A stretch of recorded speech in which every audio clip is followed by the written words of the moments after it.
you know, fight over individual cards rather than a raw card count sort of deck where I feel Hymn to Torak is better. Scott Tompkins making the decision to go with Thoughtseize.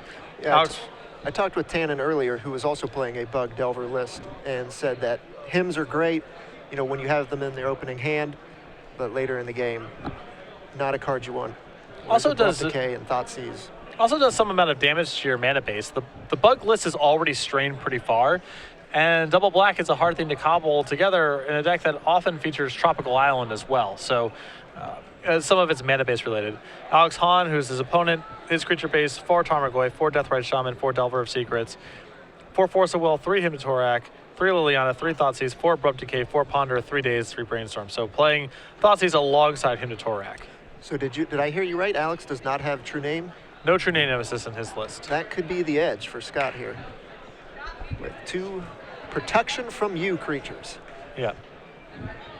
Although these Bug lists do have access, you know, of any color in Legacy, black is the one flushed with the most answers to True Name Nemesis. You can see minus effects like Golgari Charm, edicts like Liliana the Veil, alongside even Diabolic Edict or Innocent Blood at times. So True Name Nemesis, though powerful, not the best threat in the mirror match necessarily, because black gives you a lot of tools to fight over that card.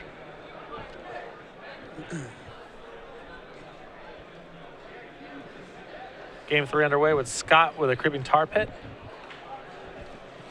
and Alex with a turn 1 Delver of Secrets.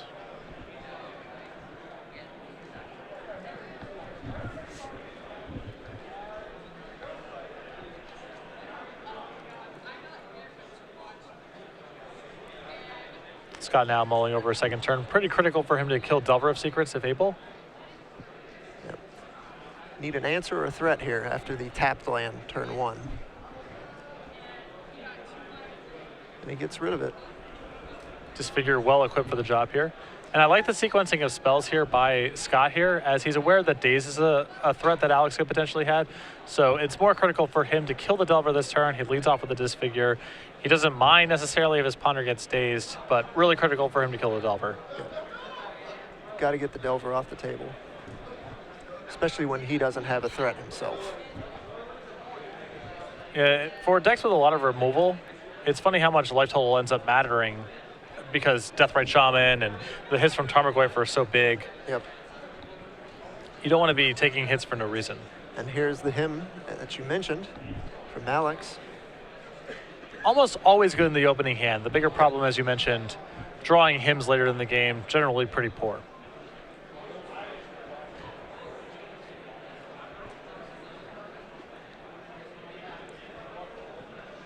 Having some die trouble here. Gets a land and a card he covered up. True Name Nemesis appears to go to the graveyard for Scott. Not a bad one to hit. There's only one left in the deck now.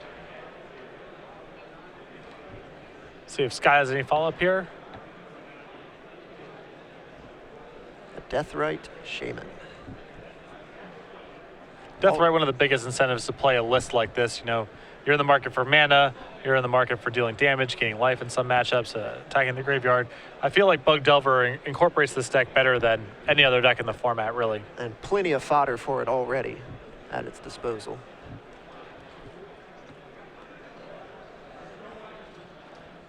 Alex with his 3rd land, trying to decide what he wants to do here.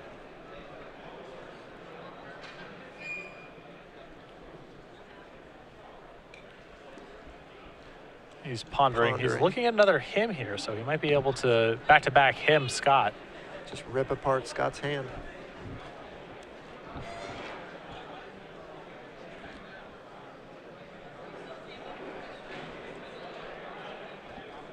And Alex does decide to take the hymn. Yep.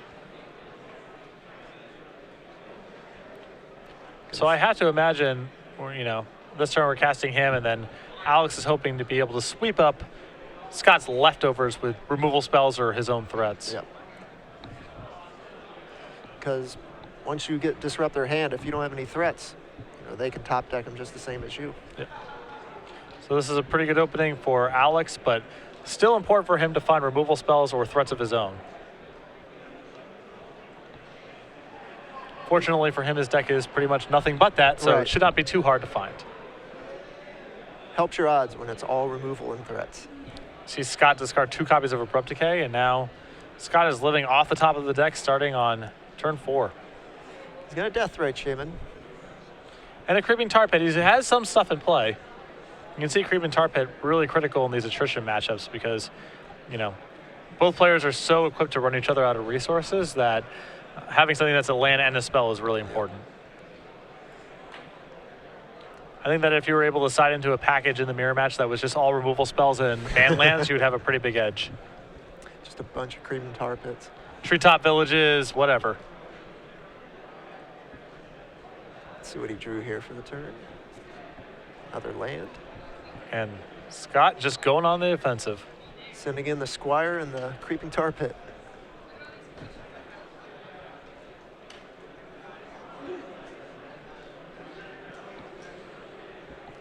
So Alex is going to brainstorm. Still digging for a threat. He has found a pretty juicy brainstorm here, featuring both Deathrite Shaman and Tarmogoyf.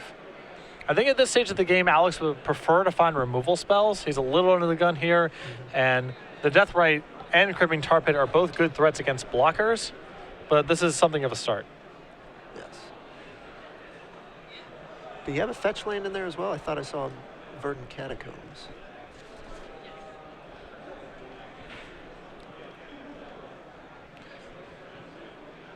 And he plays the Goyf. Goyf alongside Deathrite Shaman.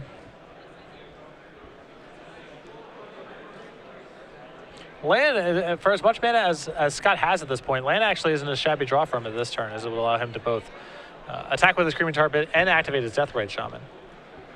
And as you said, life being a factor in these grindy attrition wars, the Shaman is something that can really generate quite a bit of advantage there. So we see the die on the table, Tarmogoyf of 4/5 right now.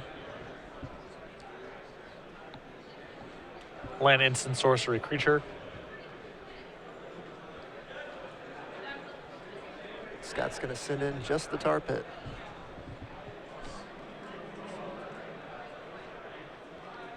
And we'll see if Scott has a land or simply says go.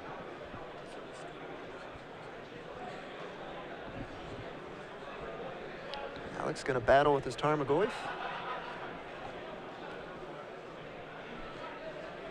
Looks like Alex is looking at a hand here, including Delver Secrets and Verdant Catacombs. So we got the Delver. Brainstorm also left over. Brainstorm and a fetch land. Not too bad cards to have in your hand. Especially now as he tries to set up this Delver. So you see Brainstorm here from Alex. Set up the Delver and he can find removal spells and start to take advantage of that early advantage he got with the 2 hymns. He's looking at Liliana the Veil. And even though it's not ideal to have Planeswalkers in the face of this Creeping Tar Pit, Alex is really starting to pull ahead in terms of pressure and overall resources in play. Scott using his turn to fight and finish off Liliana isn't very efficient right now because he's looking at so much damage on the way back. And that's what Alex does with the Liliana. He gets rid of the Deathrite Shaman.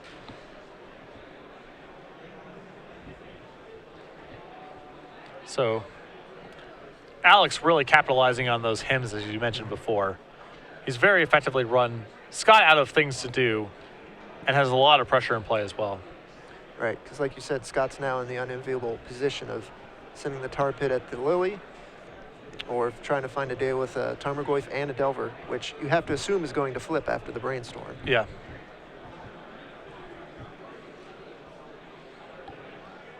And that Liliana in play is no small threat either. All right, can take over a game on its own. Let's see who he's sending the, yep, going after the Liliana. So this is why I spoke to before. You know, you don't like having your Liliana just be run down by a man land, but given how far ahead Alex is on total resources and life total right now, or is about to be rather on life total, you're happy for Scott to spend his turn that way. Right. So now there's a Planeswalker in the bin to bump up the Tarmogoyf.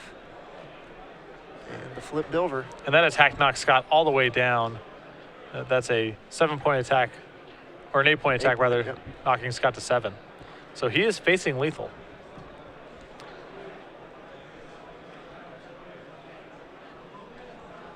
And there's the concession. Alex Hahn wins 2-1. We didn't get to see much of the match, but usually these bug matchups are about running each other out of resources, and the last threat that sticks wins. And Alex definitely was able to leverage his 2 hymns, especially the second one critically removing all copies of Abrupt Decay out of Scott's hand, and then able to win with his arbitrary mashup of creatures.